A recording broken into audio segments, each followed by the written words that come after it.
We're back here at 6:43. We would be remiss to talk about Dane County's mask mandate without looking into its implications for our black community here in Dane County. Experts point to a history of bias and discrimination when it comes to wearing a mask. We're talking to CEO of the Dane County Boys and Girls Club, Michael Johnson, this morning to get his take on the order. Good morning, Michael.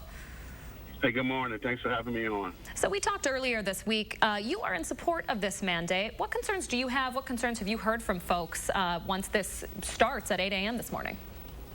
Yeah, I think the city and the county, made the right decision. I think our number one concern is making sure that, low-income communities have access to these masks. So this morning we're going to distribute close to 50,000 masks throughout the county. We also heard that people are concerned about citations, and so yesterday I talked to the police chief, and he made it clear to me that they're not going to cite people based on this mandate, but some of the citations might come from the Department of Health. So that is a concern that people have right now. Let's talk to us more about these masks. When can the community start getting them, and when can this information, when can we share that information with everyone?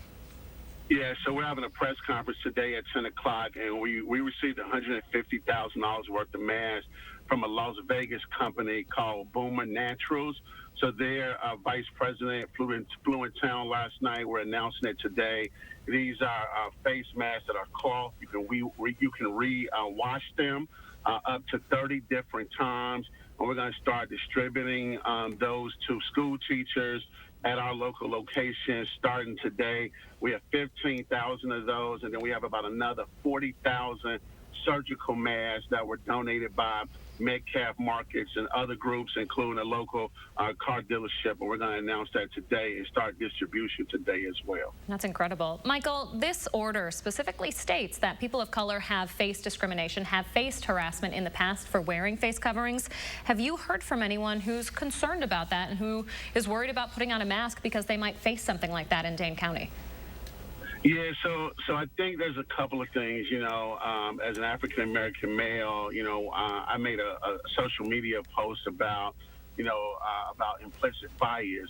So just making sure that as this mandate goes into effect, that we as citizens in our county don't try to self-police this mandate. And sometimes we all carry our own implicit biases. And I just think we have to be careful as a community to not self-police and not try to take matters into our own hands. So I am concerned, particularly around people of color wearing masks, whether it's in public facilities or late at night. I go biking all the time, so sometimes I'll have on my face mask, and I'll have to remember, like, man, I can't believe I'm walking into a bank with a face mask on as a black man. That's a good point. So I just think we have to be very careful. All right, and the mandate does specifically say that not to harass people who aren't wearing the masks. Don't try to enforce this if you see someone who's not wearing a mask, or if you do see somebody wearing a mask, just let everybody do their own thing and let the authorities figure it out. Michael Johnson, CEO of Dane County's Boys and Girls Club, appreciate your time this morning. Hey, thanks for having me. Good to see you.